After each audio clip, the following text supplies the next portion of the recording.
here. But yeah, Secret House. Secret House against. Yeah, Secret House against the world. Secret House against album reviews. Me and Jet again. Shout out to our guy L Spade, not here right now. I would have liked to hear his perspective on this album and the Ice Cold Bishop that we just did. But yeah, for very opposite reasons. Yeah, word. Today we're reviewing an album by Patten. That's how you pronounce it? Yeah, Patten. Patten. Mirage FM, 21 songs, 38 minutes. Because we haven't reviewed his music before, I like to talk about how we're familiar with the artist. And I'll go ahead and start off by saying, I don't know this man. Really? Okay, I don't know this interesting. man. I could have sworn that one time we used one of either his beats in the background or it showed up while we were scrolling, watching TV in the living room or something, and some of his shit came up. I'm like, oh yeah, Patten, this guy's dope. The name is mad familiar, but if you ask me the album, I can't tell you. In my head, he's a UK cat, and that's pretty why I'm familiar with him as much as I am, but I feel like I've heard him on Adult Swim type compilations, with rap, producers, like Pudge or Teebs or Daedalus, some of the more out there and kind of interesting, kind of beat IDM type. Yeah, exactly. Okay. Yeah, I mean, I'm not familiar, but the reason that Jet hit you hit me 2 days ago, 3 days ago, yeah. and said that you'd like to review this album because it's an interesting piece of music. Now, yes. this isn't hip hop music necessarily. Yeah, I mean, in the same way that it's a beat tape, I guess. Hard to draw that. I mean, a lot of IDM shit is not hip hop, but it was for a long time. You know what I mean? You could say that introducing is not exactly hip-hop, DJ right? Shadow is but, not or any of the beat guys. But yeah, so this album is interesting, and I got a little snippet here about what it is, and I'm hoping you can kind of elucidate on what's going on here. Sure, yep. But it says here it was made using Riff Fusion, which is a portmanteau or name of a company or an app, I suppose. Yes. A neural network that generates music using images of sound rather than audio, and utilizing what it's learned from its vast data set of recorded music history. And it says Patten used hours of lo-fi recordings from these sessions for tiny sections with countless hours of chopping, sequencing, layering, EQ, repitching, and effects. So this is in effect, the first AI album created this way then? I suppose so. I mean, I'm sure this kind of stuff has been done. But a major release type of thing? A major release, and also just, I thought this was... So I should highlight my friend Greg, who has a YouTube channel called White Noises. Oh, shout out Greg. Greg's an incredible musician, and he... when we were university students, he did his final piece. I think he studied music technology, and his final piece was a generative music project. He'd taken a composition by Terry Riley, as opposed to Teddy Riley. I was gonna say of Blackstreet. Terry Riley, experimental composer, who's got to be in his 90s at this point, who's been around for a very, very long time. And he took one of his compositions and basically had this electronic ensemble performing it, and he'd assigned different parameters, okay, you have to stay within this BPM range, you have to stay in this key, but otherwise it was very randomized, and performance would be different every single time he played it. So Greg's been into this kind of, not necessarily AI-driven like this, but this kind of, generative music or music that is created in part by machines. And he put me onto this because he knows I'm interested in this kind of thing as well. Sure. I am pretty vehemently anti-AI art. It's almost a non-art. It is. I mean, in a lot of the cases, it's just not art. Right. I know so many people who are just since they discovered Midjourney a few months ago, have been oh, I'm an artist. I make art. Which, my analysis is I will beat John Jones's ass, right? I will fucking wreck John Jones if I have a shotgun. Yeah. And that makes me a fighter. Yeah. Much of it is a body without organs to me. Right. It is lifeless. It is art that doesn't like express or deal with the human condition in any meaningful way. Sure. So the reason this album is so interesting to me is obviously AI is being used as a tool for a transformative and original work. Yeah. Which I have no issue with, because this is essentially just sampling. Yes. It is sampling. Yeah. He's just not, rather than taking from a direct original source, he's taking from a machine that has learned from these original sources and is spitting out semi-nonsensical interpretations of that. So yeah, riff fusion, portmanteau of riff and stable diffusion, which is, I believe, like the algorithm that is used to generate images and other kind of artificially intelligent artwork. Yeah. The end product is a very interesting piece of music. Word. I did want to learn about, first off, a lot of this, all the tracks playing in the background are actually from this album. And I wanted to listen to the podcast that you sent me, but I didn't have the opportunity because it was just last night, and I'm back on my Marxist alcoholism shit. But what's interesting to me, and what I'm glad I realized, is because at first when you sent it to me, I was like, an AI album, it's like, so you just type in something and then it spits out something. But him actually reworking and chopping and sampling and organizing and making the music, to me, that's not as it's I was thinking, well, that's thoroughly unspectacular to have an album that was created by AI. Yeah, but what he's doing is, functionally, he's using it. It's just limiting the device that he's using to make it. It's like if you decide to make a complete album on an SP 1200, it's like, all right, well, I'm making it here, so this allows for a certain amount of input, 5 2-second sample banks. To me, this is kind of similar. It's like, okay, I with it being like text to audio, I would have been interested in this as like a more than music project, like something that told you about what text was used on this track and how it was generated, and because to me that's kind of the magic of it. The rest of it is, I don't want to say this is a bad album by any means, because I do quite enjoy a lot of tracks, but it doesn't seem to be breaking any interesting or new ground to me. A lot of the album sounds like a variety of different artists, like the vocal samples that are kind of unintelligible what they're saying. To me, that's just like Nobukazu Takamura from 20 years ago. Sure, yeah. Some of the other beats that are kind of choppy and off time, it's like a 1-0 tricks point never type of thing. Yeah, absolutely. It's very interesting. What I found kind of really dope about the album is, and I don't know if this is intentional, and that's why I want more information about it, is like it always fails to get into a smooth melody. It's like you'll be like, oh, it's going, and then it's choppy like a glitch in the Matrix.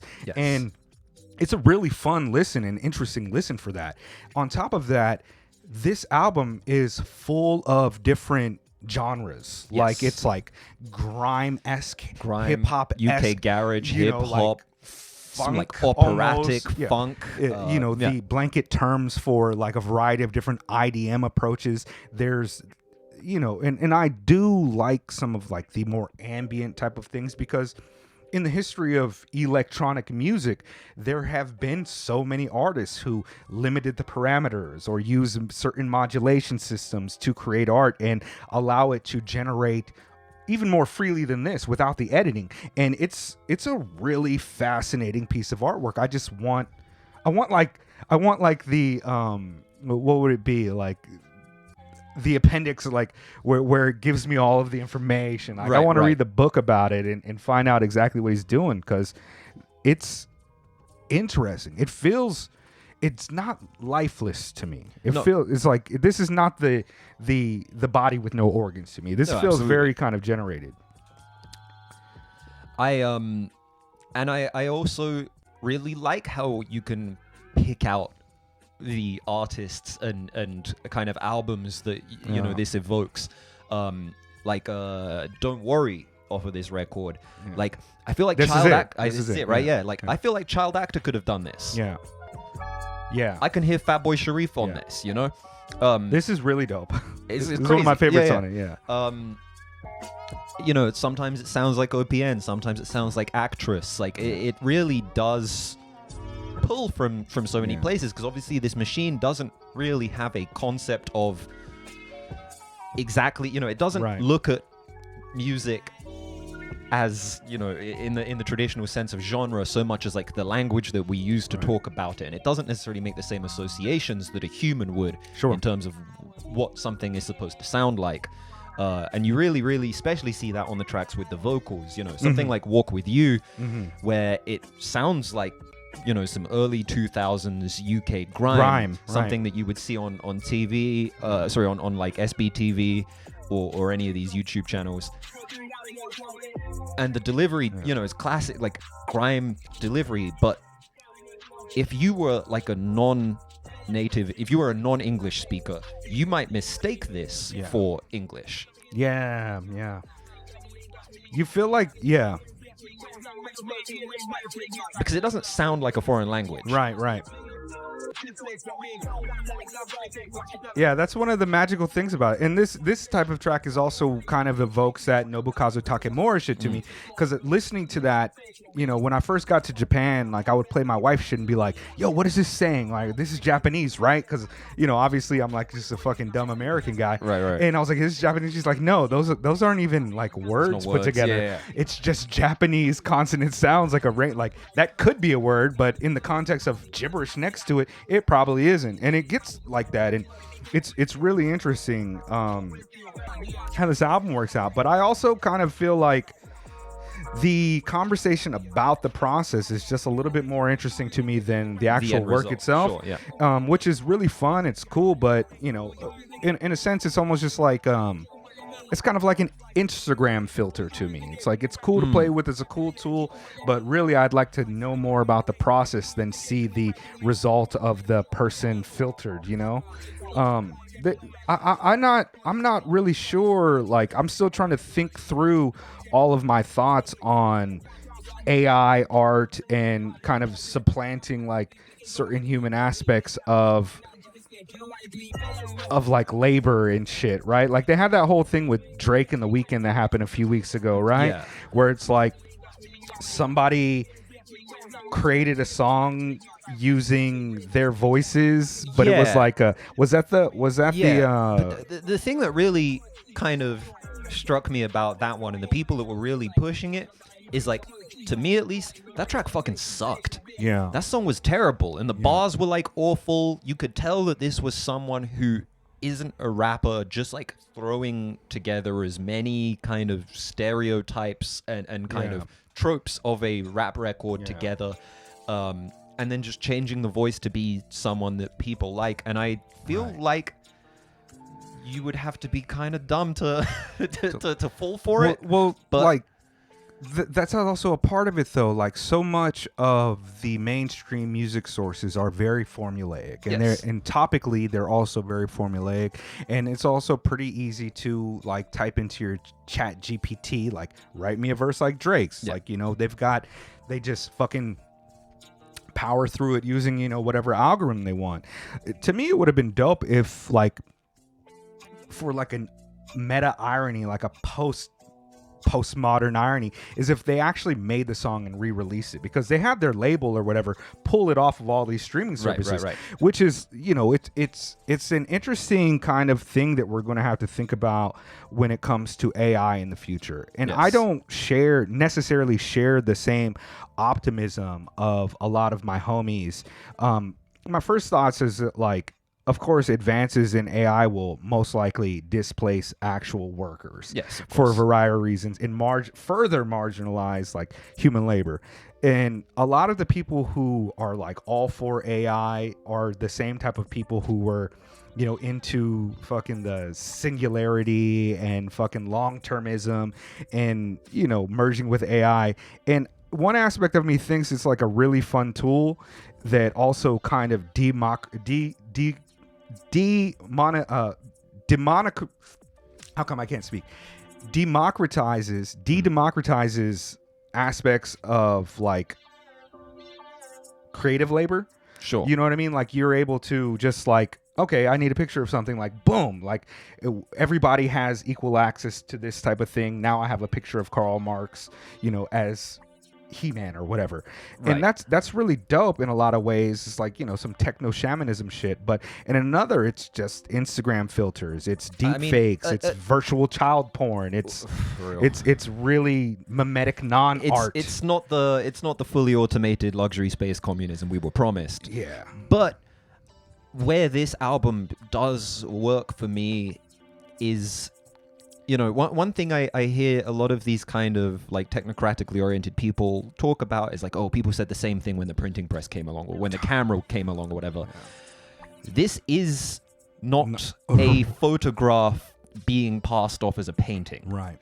This isn't someone with a camera saying, oh, okay, well, look, this looks way better than a Van Gogh. Yeah. This looks way more realistic, right? Right. This is like a collage. This is, transformative work. And AI is a tool in that process in the way that a camera or a computer or printing press is a tool for the creation of art. And I know some really dope artists who have been using, even pre-AI, which you can argue to what extent these things are meaningfully intelligent and to what extent they're just, algorithms doing math in a very complex way. Right. And what intelligence is defined as. And, generative music just has been around for a very, very long time. Yeah. Modular synthesis is to an extent an example of generative music, and it's been around for decades. You got Raymond Scott was doing this kind of stuff 70 years ago. But Philip Glass. Philip Glass, and no, given Patten's own musical history, his previous releases like his album Étoile Néon, I think is how you'd say it. I speak French. I shouldn't be fucking that up. Yeah. I couldn't say democratize earlier. This is obviously a genuine interest and concern of Patten's. This is something that he is playing with, and I say forever. This track is maybe my favorite on the album, actually. But it's like vibey, but then it's like kind of like it's glitches. Off. It's off, and that's it. Yeah. It's very human for something that was created using these kind of tools that typically generate very uninteresting inhuman art. And I think that's a very optimistic glimpse into the application, or at least the beginning of an interesting conversation to be had about how we, the language that we use to talk about artificially intelligent art. Because my own kind of very simplistic quote-unquote solution to this whole thing was just like, oh, you shouldn't be allowed to copyright anything generated using Mid-Journey or Stable Diffusion or what have you, because you didn't make it, you just directed it, right? I can tell a painter, hey, draw me a beautiful sunset, and they can draw me a beautiful sunset. I didn't draw that sunset, even if the sunset was my idea. And no, I think this album is like a more positive glimpse into the application of this technology than basically anything I've seen in AI art before. Because it's so early in kind of the emergence of creating these parameters and using them to make an album, I appreciate it. But we're on a very slippery slope when it comes to it. It's like the first time you've seen one of the viral video like mashups where it's like, how'd your kids, how'd your wife, and it's like auto-tune. It's all right, the first one was fine, but now we're doomed to like 3 years of everything slightly viral has this remix of it. Yes. And luckily we kind of spiral out of that into other tropes, TikTok music videos and shit like that. But this is, I already believe that MCU movies are written by algorithms. Sure. I already think we're in there already. Some of these songs that you hear on the radio now are so clearly defined by formula. I can well believe that Max Martin or the Stargate guys have trained some kind of algorithm on their own work to just like put together new like original work through that. So you see it, if there's not actual entire scripts being written that way, the outlines of these things that were previously, the created in hero's boardrooms, journey like already existed, right? Right. So, but you started to see, like, especially in the 2010s, like this movie by committee. Yes. And it's like they're pitching the movie and they're saying, we need this in there, we need this in there. You're gonna have to have this because of our advertisement, you know what I mean? We need the car chase because of, and it's the same way as they use, like Freudian, Lacanian psychology to manipulate marketing. They were doing these things, and now they've got something that they view as being like hyper intelligent because how quickly they can access the world of information. Yes. But man, that body without organs is really interesting. Like the chat GPT shit, right? They excel in things that are like more like mathematical, like medical science and shit. But when it gets to like literary reviews, they're not quite there yet, because that human element is not something that can be replicated in understanding the nuances of these things. Right. But now they're training it to like, all right, you gave me this, now critique yourself, and they're getting better and better. And that's I don't know why I'm not and that is a terrifying prospect, but I am not worried about things sounding like this. Sure. I don't think we're going to see this kind of application going into the mainstream, because the truth is, if I'm going to really oversimplify, the people that you see on Twitter that are really, really evangelizing this kind of technology are not people that really understand or like music like that. They're just like, oh my, there was this whole thing recently where it was like, look, this is, animation has been changed forever because some guys like shot a movie in like a soundstage and then put this filter over the top of it, and they're like, it's anime now and it looks fucking terrible. And I really don't think this is it. This is for me, like, it's a ray of hope in a very distressing future. I kind of like that whole Drake weekend situation that happened, because to me, like, if you were to try to, like, I've seen in forums and shit, like people trying to rap like Aesop Rock, who has a singular style that can only be created by him. They're like El Producto beats. It's like nobody makes beats like El Producto. It just doesn't happen. And when you have like these artists who are actual artists, individuals who are kind of, I don't want to say avant-garde, but left of your traditional music tropes and trying new things like your Peggies, your Dannies, most of the people we review on this channel, it's not so easy for you to make something that is indistinguishable from their body of work. If you create a fake Peggy track, it's like, yo, Peggy fell off. You know what I mean? It's like, yo, Danny fell the fuck off. What happened? But with the other artists like Drake and The Weeknd, who are very formulaic and topically are very formulaic, it's funny to me to see them kind of worrying where all this deep fake shit goes. It's scary to think about the deep fakes and politically when it comes to assassinations and return of Jesus even type of shit.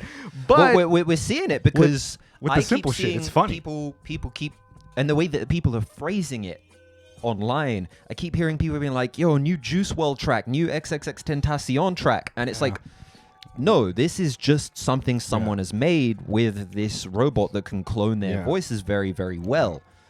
How much do you love the Tupac and Old Dirty Bastard holograms? The holograms, right? And even back in the days of like, what was the peer-to-peer thing that everyone would use and get viruses in the early 2000s? LimeWire, like LimeWire, all that stuff. LimeWire, And you would always see people, there's a song giving away exactly how old I am, like to the year here. There's a song you can find on YouTube called My Reason by a band called Spiritfall that I don't think ever really went anywhere. And every single comment under that video is, when I was 10, I downloaded Linkin Park My Reason.mp3 off the internet, and I thought this was some secret Linkin Park song. And it was not. It was a song by a band that don't even really sound by Linkin Park, but we're stupid. Sure. Yeah, that was definitely some And LimeWire shit. That's, I think we are going to see this happening a lot in the future. I also think that record labels are going to start weaponizing this in a way. Eventually, we're not going to know what, leaks are probably not going to be a thing when it comes to music in the future, because there's going to be a constant torrent of this bullshit information, new weekend track, new weekend track, new weekend track. And maybe some of the new weekend tracks are going to get leaked, but everyone's going to be like, oh no, this is like a deep fake joint. Really? Yeah. Is it really? Yeah. Even I remember I was in the gym yesterday and Get Lucky by Daft Punk and Pharrell was playing. And I remember the first time I heard that full song, because they had posted a teaser of it, and I was like, oh man, this is going to be the biggest fucking hit ever, because super catchy, it's a groovy track, disco, whatever. And then the first time I heard the actual track, I was like, is this fake? Have they just pieced together bits from other Pharrell verses? Because the songs, it didn't really elevate itself from that preview. Pharrell's verses are kind of uninteresting on there. And for a while I was like, oh, this is probably fake. Sure. And it wasn't. It was the real track. And I think we're going to start seeing that for everything in the future. It's over for you pop culture cats, because you're not going to convince me of no fake Aesop Rock or Bus Driver or Milo or any of these type of shits. Well, also, if you're that good at writing and styling to be able to replicate Aesop Rock, why aren't you just rapping? Yeah. And you probably are, right? A lot of those cats ain't from the culture like that. They're just fans, Right. But yeah, it's if you're that good at it that you can replicate it to that extent, then why wouldn't you just make your own stuff? But isn't it also the thing where it's ChatGPT, write me an Aesop Rock verse about being on the moon, and then it spits out some nonsense from Aesop Rock fucking lyric files that it got from Genius, and then it's AI, use an Aesop Rock voice modulation system to rap this verse and put it over a fucking bootleg blockhead beat, right? Isn't that how kind of the trajectory is? Yes, and I do think maybe eventually we are going to reach the point, because even 6 months ago it was you could tell an image was fake because everyone had fucked up hands. Oh, word. And now, AI can do hands just fine. They figured out hands. Fuck. We're at the singularity. It's all over. It knows that hands have 5 fingers now. Fucking over. I don't know. Where this album fits in the grand scheme of those things, I don't know. It's a very interesting project. I like this record. I think it's a really interesting listen. I even think the cover, which is very clearly a Mid-Journey image or something, with what looks like a kind of an off-brand GTA 5 Subaru Impreza drifting on a soundstage or something. I thought I think the cover's pretty cool, and I normally don't like these AI generated images. But yeah, as a record and as an interesting curiosity in, potentially something that gets lost to time, or potentially something that people will look back on in 30 years and be like, oh, this is where it really begun. This is Skynet right here. This is it. I mean, I hate that shit because ultimately, the horrifying reality of AI is the element of oh, we're gonna just do capitalism faster, right? Without any of the money saved or any of the offset costs from the lack of labor involved going back towards people and just being shaved off the top. It really is a capitalist nightmare, because the workers they control revolt. You know what I mean? And that's far more horrifying to me than one day fucking Stable Diffusion's going to be I'm going to build a robot with a gun. Because they already have those. Right. They already have those. Tanks already exist. If cops are basically just robots with guns and bad tempers, right? Obama had mad robots with guns. The whole riot police and riot police tactics, all of that shit is that in practice. What you see, in Hong Kong, the tactics that get developed, because for some reason it's always Hong Kong where these things get beta tested before they start getting used in the rest of the world. That's already happening. And I'm far more worried about being mowed down by a police officer at a protest than I am a T-1000. I'm not really worried about the T-1000 like that. Not in my life anyway. Yeah. You're not about to put my brain into a artificial body, though. I'm just going to keep it Alan Watts regular and die of, cancer or some bullshit. But yeah, man, I don't know if I have much more to say about this. This album, I think in the title, maybe it'll be album plus AI discussion or something like this, you know? Yeah, yeah. We'll piece I don't it know if we together. reviewed the album so much as we discussed the what are there? There's like there's eminent critique and there is transcendental critique, and I kind of like Yes. we were kind of in the middle of like eminently talking about, mean, but yeah. also transcendentally talking about the what eminent standing critique above of this album is like it's a pretty cool sounding like beat collection, and if you like Actress or I don't know, a variety of Prefuse IDM type of cats. early Daedalus, like you are probably going to be into this. It sounds pretty cool as a UK, as someone who's from the UK and kind of listened to a lot of this kind of stuff growing up. I really, really enjoy it in the way that I enjoy a Venetian Snares or an Aphex Twin or Actress is, one of my favorite musicians ever.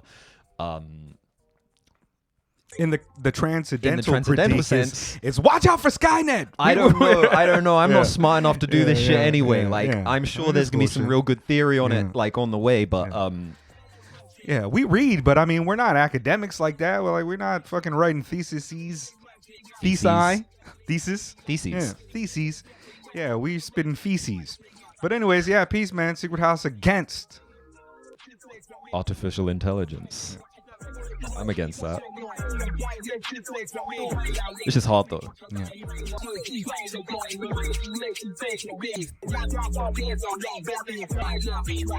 Yeah, that shit is fucking dope, man. Pay attention.